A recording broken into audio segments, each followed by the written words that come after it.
Très heureux d'avoir trouvé 3 victimes sans être soupçonnés, les 2 hommes se félicitaient de leur succès. La fillette resta devant le portail. Elle posa sa main dessus pour le pousser, et celui-ci s'ouvrit par une force mystique. Et la petite fille entra discrètement. Les 2 hommes mirent les pains sur une table rouge et les prirent à un.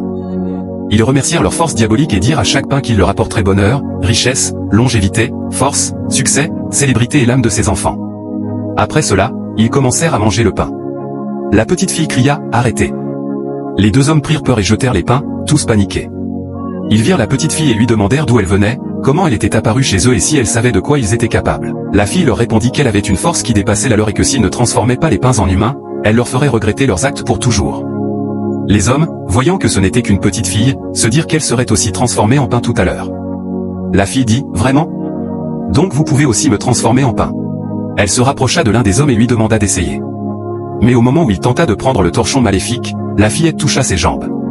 Il cria de toutes ses forces puis s'enfuit. Elle se rapprocha de l'autre et le toucha, celui-ci s'électrocuta puis s'enfuit également. Elle revint vers le premier, qui lui demanda pardon.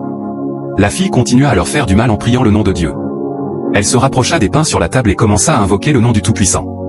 Les pains se transformèrent en enfants sur la table. Ne comprenant rien, elle descendit. Les enfants se sentaient douloureux et avaient mal, car les hommes avaient mangé une partie des pains qui étaient leur corps. Les enfants coururent pour rentrer à la maison, et les 2 hommes moururent. Que Dieu te libère de toute tentation en ce début de mois. Commente, Amen, si tu crois.